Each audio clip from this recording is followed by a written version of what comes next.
ಈ ಮಠದಲ್ಲಿ ಶಿವಲಿಂಗ ಸ್ವಾಮಿಗೂ ಈ ಮಠಕ್ಕೂ ಯಾವುದು ಸಂಬಂಧವಿಲ್ಲ. ಅವರನ್ನು ನಾವು ಯಾವತ್ತೂ ನೋಡೇ ಇಲ್ಲ. ಈಗ ಅವರು ಏನೋ ಯಾವುದೋ ಸುಳ್ಳು ಆರೋಪ ಮಾಡಿ ಈಗಿನ ಅಧ್ಯಕ್ಷರಾದ ಜ್ಞಾನ ಪ್ರಕಾಶ್ ಸ್ವಾಮಿ ಅವರ ಮೇಲೆ ಯಾವುದೋ ಸುಳ್ಳು ಅಪವಾದ ಮಾಡಿ ಅವರ ಹೆಸರು ಕೆಡಿಸುತ್ತಿದ್ದಾರೆ ಮತ್ತು ಮಠದ ಕೀರ್ತಿ ಸಹಿತ ಅವರು ನಾಶ ಮಾಡುತ್ತಿದ್ದಾರೆ. ಮತ್ತು ಈ ಮಠಕ್ಕೆ ಅವರಿಗೇನು ಸಂಬಂಧ ಇಲ್ಲ. ಇವು ಇಂದಿನ ಗುರುಗಳಿಗೆ ಎಲ್ಲ ಭಕ್ತರು ಸೇರಿ ಅವ್ರನ್ನು ಪೀಠಾಧಿಕಾರಿ ಮಾಡಿದ್ದಾರೆ. ಅವರು 4ನೇ ಪೀಠಾಧಿಕಾರಿವಾದ ನಂತರ ಜ್ಞಾನ ಪ್ರಕಾಶ್ ಸ್ವಾಮಿ ಅವರನ್ನು ಎಲ್ಲ ಭಕ್ತರು ಸೇರಿ ಅವರನ್ನು 5ನೇ ಪೀಠಾಧಿಕಾರಿ ಆಗಿ ಮಾಡಿದ್ದಾರೆ.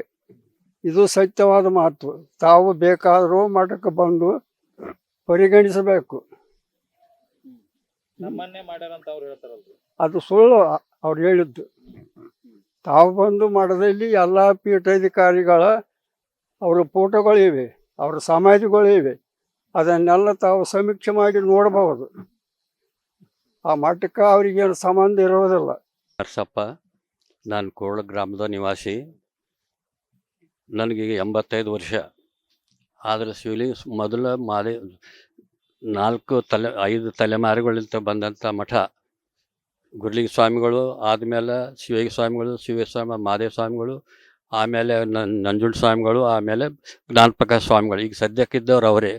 ಆದರೆ ಏನಪ್ಪ ಅಂತಂತಂದ್ರೆ ಅವ ಎಲ್ಲಿ ಓದ್ಲಿಕ್ಕೆ ಇವರೇ ನಂಜುಂಡ ಸ್ವಾಮಿಗಳು ಕರ್ಕೊಂಬಂದು ಮಠದಾಗ ಇಸ್ಕೊಂಡು ಓದಿಸಿದ ಮೇಲೆ ಅವ ಮುಗಿದ್ಮೇಲೆ ತಮ್ಮೂರಿಗೆ ತಾವಾದ ಎಲ್ಲಿ ಮೈಸೂರಿಗೆ ಹೋದ್ಮೇಲೆ ಏನಪ್ಪ ಅಂತಂತಂದ್ರೆ ಮತ್ತೆ ಪುನಃ ಬಂದು ಕೇಸಿ ಅವ್ರ ಸಿಗ್ನೇಚರ್ ತೊಗೊಂಡು ಮತ್ತೆ ಅವ್ರ ಮೇಲೆ ನಮ್ಗೆ ನಾನು ಸೆಕ್ರೆಟರಿ ಇದ್ದೀನಿ, ಇದ್ದೀನಿ ಅಂತಕ್ಕೆ ಸುಳ್ಳು ಏನೋ ಒಂದು ಅಪವಾದ ಮಾಡಿ ಇಲ್ಲಿಗೆ 25-30 ವರ್ಷ ಅಲ್ಲ ಬಂತು. ಕೋರ್ಟಿಗೆ ಹಾಕೇಸಿ ಅವ್ರ ಸ್ವಾಮಿಯೊಳಗೆ ಅವ್ರಿಗೆ ಏನಪ್ಪ ಅಂತಂತಂದ್ರೆ ಅವ್ರಿಗೆ ಸಾಯೋ ತನಕ ಇವತ್ತು ಸಾಯ್ತಾರಂತಂದ್ರೆ ಅವತ್ತು ದಿವಸ ನೋಟಿಸ್ ಬಂದದ ಇಲ್ಲಿಂದ ಕೋರ್ಟ್ಲಿಂತ ಹಾಜರಾಗ್ಬೇಕಂತೇಳಿ. ಅಂದ್ರೆ ಅಂಥ ಅಂಥ ನೀಚ್ ಸುಳ್ಳ ಮಗ ಏನಪ್ಪ ಅಂದ್ರೆ ನಮ್ಮ ಮಠದಾಗ ಇರಬಾರ್ದು. ಇವೆಲ್ಲ ಸುಳ್ಳು ಏನಾರು ಅಪವಾದಗಳು ಮಾಡಾಯ್ತಾನ ಅವೆಲ್ಲ ಸುಳ್ಳವ. ನಮಗೇನು ಸಂಬಂಧಪಟ್ಟಿಲ್ಲ. ನಮ್ಮ ಮಠಕ್ಕೆ ಯಾರಾದ್ರೂ ಕನಿಷ್ಠ 1 ಲಕ್ಷ 2 ಲಕ್ಷ ಭಕ್ತಾದಿಗಳಿದ್ದೀವಿ. ಅವ್ರಿಗೆ ಯಾರಾದರೂ ಏನಪ್ಪ ಅಂತ ನಮ್ಗೆ ಸಂಬಂಧಾನ ಅಂತ ಹೇಳಿದ್ರೆ ಅದೆಲ್ಲ ಸುಳ್ಳು ಸುದ್ದು ಏನು ಸರ್. ಅದಕ್ಕೆ ಏನಪ್ಪ ಅಂತಂದ್ರೆ ಅವನಿಗೆ ನಮ್ಮ ಮಠಕ್ಕೆ ನಮ್ಮ ಸಂಸ್ಥೆಗೆ ಯಾವುದೂ ಸಂಬಂಧ ಇಲ್ಲ. ನಾವು ಕೂಡ ಏನಪ್ಪ ಅಂದ್ರೆ ನಾನು ಸದಸ್ಯ ಇದ್ದೀನಿ ಇದು ಯಾವುದು ಸೊಸೈಟಿದು ಸಾಲಿದು. ಆದರೆ ಏನಪ್ಪ ಅಂದ್ರೆ ಅವ್ನಿಗೇನು ನಮ್ಮ ಮಠದ ಸಂಬಂಧ ಇಲ್ಲ, ಸೂತ್ರಿಲ್ಲ, ಏನಿಲ್ಲ. ಏನೇನೋ ಒಂದು ಹೇಳ್ಕೊಂತ ತಿರುಗಾಡ್ಕೊಂತ ಕುಂತಾನ. ಅದಕ್ಕೆ ಅವ್ನು ಇದೆಲ್ಲ ಸುಳ್ಳು ಸರ್. ಓಂ ಶ್ರೀ ಗುರು ಬಸವಲಿಂಗಾಯ ನಮಃ. ನನ್ನ ಹೆಸರು ಗುರುಲಿಂಗ ಕೋಡ್ಲ ಅಂತೇಳಿ. ಈ ಹಿಂದೆ ಕೆಲವು ದಿನಗಳ ಹಿಂದೆ ಶಿವಲಿಂಗ ಸ್ವಾಮಿ ಎಂಬುವರು ನಮ್ಮ ಕುರಿತಂತೆ ಒಂದು ಆರೋಪ ಮಾಡಿರುತ್ತಾರೆ. ಅದೇನಪ್ಪ ಅಂತಂದರೆ ಪರಮಪೂಜ್ಯ ನಂಜುಂಡ ಮಹಾಸ್ವಾಮೀಜಿಗಳವರು ಮರಣದ ಕುರಿತಂತೆ ಅವಹೇಳನಕಾರಿ ಹೇಳಿಕೆ ನೀಡಿದ್ದು ಅದನ್ನು ನಾನು ಖಂಡಿಸುತ್ತೇನೆ. ಅವರಿಗೆ ವಯೋಮಾನದಿಂದ ಸುಮಾರು 84 ವಯಸ್ಸಾಗಿತ್ತು. ಅವರಿಗೆ ಅನಾರೋಗ್ಯ ಕ್ಷೀಣಿಸ್ತಾ ಬಂದಿತ್ತು. ಹಾಗಾಗಿ ಶಂಕರ ಕೋಡ್ಲ ಸಾಹೇಬರು ಮತ್ತು ಅವ್ರ ಟೀಮ್ನವರು ಮಠಕ್ಕೆ ಬಂದಾಗ ಇನ್ನು ಆಸ್ಪತ್ರೆಗೆ ಕರ್ಕೊಂಡು ಹೋದಾಗ ಅವರು ಆರಾಮಾಗಲಿ ಅನ್ನೋ ಉದ್ದೇಶದಿಂದ ಅವರಿಗೆ ಆಸ್ಪತ್ರೆಗೆ ಕರ್ಕೊಂಡು ಹೋಗಿದ್ದು ನಿಜ ಇರ್ತದೆ. ಆದರೆ ಆ ಆಸ್ಪತ್ರೆಗೆ ಕರ್ಕೊಂಡು ಹೋಗುವ ಇದರಲ್ಲಿ ನಾನು ಹೋಗಿರಲಿಲ್ಲ. ಯಾಕಂತಂದ್ರೆ ನಮ್ಮ ಅಣ್ಣವ್ರದ್ದು ಮನಃಶಾಂತಿ ಇನಾಗ್ರೇಷನ್ ಕಾರ್ಯಕ್ರಮ ಇತ್ತು. ಹಾಗಾಗಿ ನಾನು ಶಡಮ್ನಲ್ಲೇ ಉಳ್ಕೊಂಡೆ.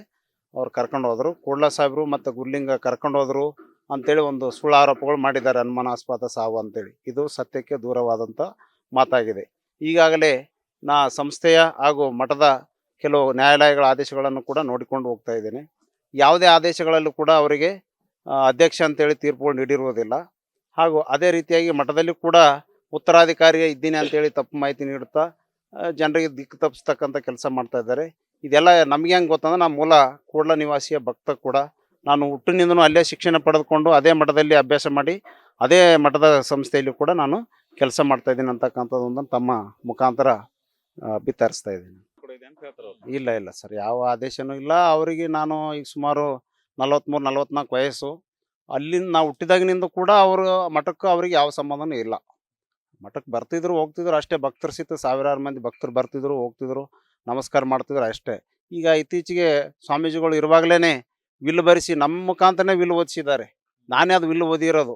ಸುಮಾರು ಟ್ರಸ್ಟಿನವರು, ಭಕ್ತರು ಮತ್ತು ಅನೇಕ ಮಠಾಧೀಶರು, ಶರಣರು ಎಲ್ಲರ ಸಮ್ಮುಖದಲ್ಲೇ ವಿಲ್ ಬರೆಸಿ ಪರಮ ಪೂಜ್ಯ ಜ್ಞಾನಪ್ರಕಾಶ್ ಸ್ವಾಮಿಗಳೇ ಈ 5ನೇ ಮಠಕ್ಕೆ ಈ ನಮ್ಮ ಮಠಕ್ಕೆ 5ನೇ ಪೀಠಾಧಿಪತಿಗಳಂತೇಳಿ ಸ್ವಚ್ಛಂದವಾಗಿ ಟೈಪ್ ಮಾಡಿಸಿ ಓದಿಸಿ ತಿಳಿಸ್ಕೊಂಡ್ಮೇಲೆ ಅವ್ರು ಆ ವಿಲ್ಲಿಗೆ ರುಜು ಹಾಕಿರ್ತಾರೆ. ಅದರಲ್ಲಿ ಯಾವುದೇ ಇದಿರುವುದಿಲ್ಲ. ಸುಮ್ಮನೆ ವಿನಾಕಾರಣ ಆರೋಪ ಮಾಡೋದು ಇದು ತರವಲ್ಲ. ಯಾಕಂತಂದ್ರೆ ಈಗ ಸಮಾಜದಲ್ಲಿ ಇರೋದು ಪರಿಶಿಷ್ಟ ಜಾತಿ ಮಠ, ಏಕೈಕ ಮಠ. ಇವು ಇಂಥವೆಲ್ಲ ಬಿಟ್ಟು ಅವ್ರ ವಯಸ್ಸು ಏನಿದೆ ಆ ವಯಸ್ಸಿಗೆ ಅನುಗುಣವಾಗಿ ನಡ್ಕೊಂಡ್ರೆ ಒಳ್ಳೇದಂತಕ್ಕಂಥದ್ದು ನಮ್ಮ ಅಭಿಪ್ರಾಯ ಸರ್.